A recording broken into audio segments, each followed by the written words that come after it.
Laudetur Jesus Christus. Vatican and World News.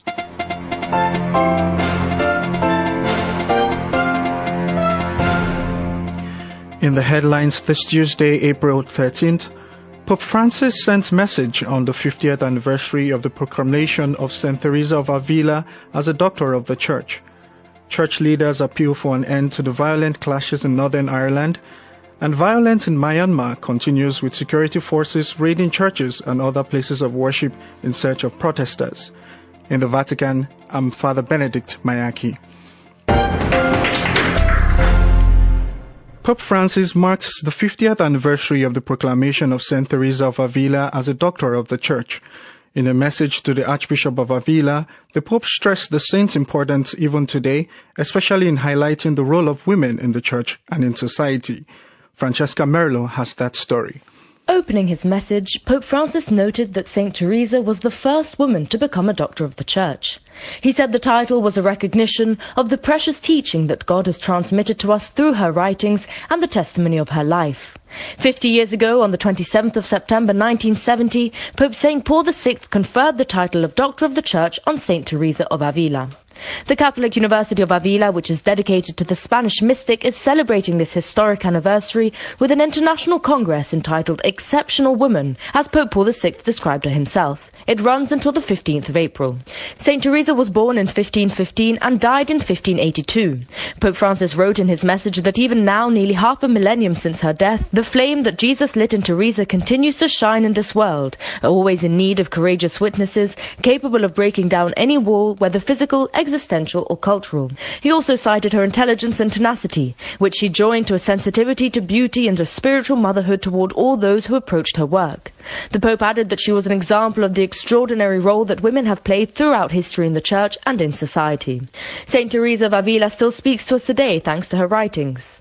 Pope Francis noted that her message and example are for everyone, for those who feel the call to religious life, but also for all those who wish to progress on the path of purification from all worldliness, which leads to union with God, to the lofty abodes of the interior castle. Having her as a friend, companion and guide in our earthly pilgrimage confers security and tranquility, he said.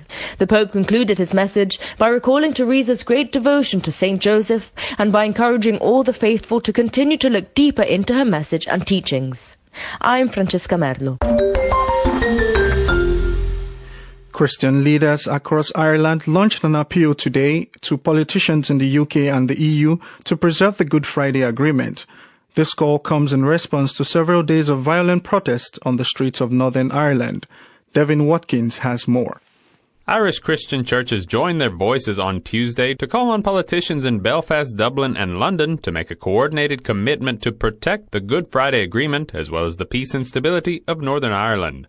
Their appeal comes on the heels of 10 days of clashes in Belfast, a thankfully rare sight in recent years. The violence was triggered in part by a decision not to prosecute several lawmakers for breaking COVID restrictions to attend the funeral of a former member of the IRA. It also reflects resentment with the Northern Ireland Protocol, a part of the Brexit Treaty which the UK negotiated with the EU. Several leaders of Christian churches issued a joint letter on Tuesday, including Catholic Archbishop Eamon Martin, Anglican Archbishop John McDowell, and several other heads of Irish churches. The Christian leaders appealed for all political forces in Northern Ireland to give a united response to the heartbreaking events of the past week. They also urged them to renew their commitment to peace, reconciliation, and the protection of the most vulnerable. The leaders say peace must be protected so as not to plunge another generation of young people into the darkness of the Troubles, which bloodied the region for nearly 3 decades. According to the Christian leaders, Northern Ireland politicians must present their demands to the UK government and the European Union with a unified voice in order to resolve the dispute over the application of the Northern Ireland Protocol. Such a joint approach would be difficult to turn down, they urge, but to develop it will require a renewed generosity of spirit from political leaders on all sides of our community. The church leaders say recent violence forces everyone to consider who pays the price for the mistakes that have been made, and they lament how much the last few days have undermined the years of good work. Therefore, they add, it is vital that we address concerns in a way that strengthens our democratic processes. Meanwhile, Britain and the EU have agreed to resume negotiations regarding the protocol, following a legal dispute over Britain's unilateral decision to change trading conditions. The two sides have begun technical discussions, and negotiators from both sides are due to meet in the coming days. I'm Devin Watkins. On the 22nd of April, European churches will be celebrating the 20th anniversary of the Charta Ecumenica. Ahead of the anniversary, Cardinal Angelo Bagnasco, President of the Council of European Bishops' Conferences, and Reverend Christian Krieger, President of the Conference of European Churches, have issued a joint statement. They give thanks to God for the peace we have experienced and the achievements of the global ecumenical movement. The European Ecumenical Charter was signed in 2001 to promote closer collaboration and ecumenical dialogue in Europe. The Charter lays down several goals in support of the gospel as well as in view of the European integration process. The death toll in Brazil from COVID-19 continues to rise. Another 1,480 deaths were reported on Monday as the government comes under pressure over its handling of the world's second biggest outbreak. Brazil's health ministry figures show reported cases now stand at 13.5 million since the start of the pandemic, while there have been over 354,000 deaths. Cecilia Iorio is Brazil country representative for the UK aid agency CAFOD. She says indigenous and rural communities have been hit exceptionally hard over the last 6 months. I think the situation for indigenous communities is really sad because apart from the number of people dying, usually the elderly, the people that get, in some ways they have the knowledge of the culture, these people are dying, and with them, many rituals, many knowledge, sometimes language are also disappearing. So we know more closely the situation of the Yanomami people because we have been supporting them for a while as a partner of CAFOD, and in that area, like they have the big area is divided in 37 regions, and in 23 they have had high numbers of infection, and they have also many deaths of young people, even children with COVID, and of course the people with more age. So in some areas, 90% of the population of those areas have been infected by COVID. And one of the reasons is because the Yanomami territory has been invaded by many small miners, and they bring disease with them. And apart from the chaos they cause in terms of the environment, polluting waters with mercury, the contact between community, indigenous people with them is the way that the disease is spreading very fast. That was Cecilia Iorio, the Brazilian representative for UK aid agency CAFOD. Places of worship of all religions have been facing raids by Myanmar's army in search of protesters, alleged illegal activities or insurgents. At least 4 Catholic churches in villages in Pathein Diocese were raided last week by police and soldiers.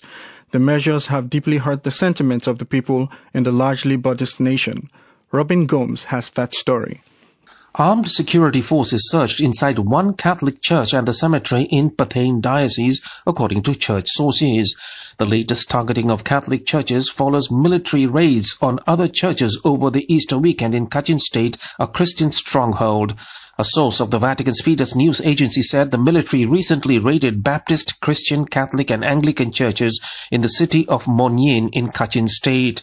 On March the 1st, security forces also broke through the gate of a Kachin Baptist church in Lasho in Shan State and detained more than 10 religious leaders and staff who were released later, according to media reports. The soldiers fired shots inside the church compound during their search. The Fides source said Buddhist places of worship and monasteries are regularly ransacked with violence. These are serious acts of intimidation by the army that are generating growing tension and hostility in the people of all ethnicities and religions. He said the military identifies youth and protest leaders on social media and then launches night operations to stop them. The Irrawaddy online news website run by Myanmar exiles in Thailand recounted raids in 3 churches of Reverend Aung Sen of the Kachin Baptist Convention KBC. Soldiers climbed over the fences and entered all the buildings in the complex without any justification and searched all the spaces, the Reverend said. He condemned the military actions, which also targeted KBC's Kachin Theological College and the adjacent Baptist Christian Seminary in Myitkyina, the capital of Kachin. Christians are a minority in the predominantly Buddhist country, accounting for 6.2% of the 54 million population. Areas occupied by the Kachin, Chin, Karen and Kaya ethnic groups who have been facing oppression and persecution at the hands of the military for decades are largely Christian. I am Robin Gomes. 35 years ago today, Pope St. John Paul II visited Rome's synagogue, symbolically embracing the world's Jews as our elder brothers. During that historic visit that marked a new chapter in Catholic-Jewish relations, the Pope also forcefully condemned persecution and displays of anti-Semitism and pledged the Church will further its efforts to remove all forms of prejudice. Linda Bordoni has more.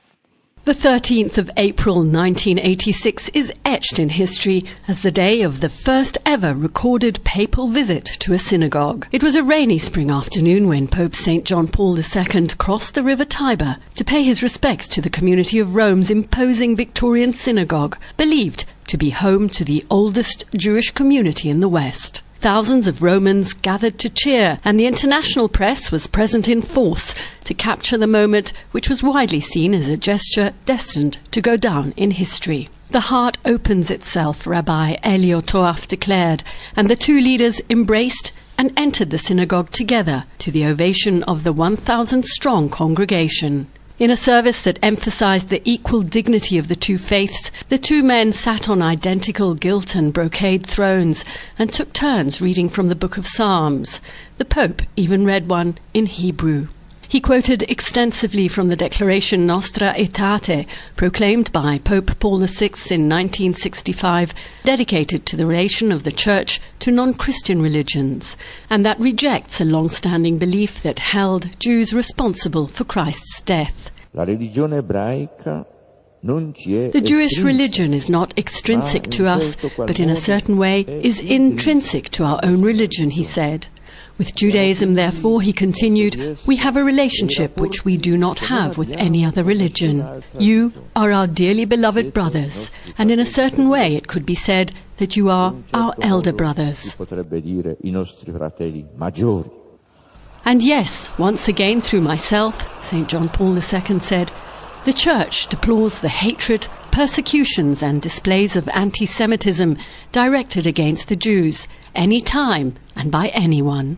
The Polish Pope went on to recall his 1979 visit to Auschwitz and upheld the memory of the people whose sons and daughters were destined to total extermination. In his footsteps, both Pope Benedict XVI in 2010 and Pope Francis in 2016 have visited Rome's synagogue, reiterating their respect and their friendship to Jews, our elder brothers. I'm Linda Bordoni.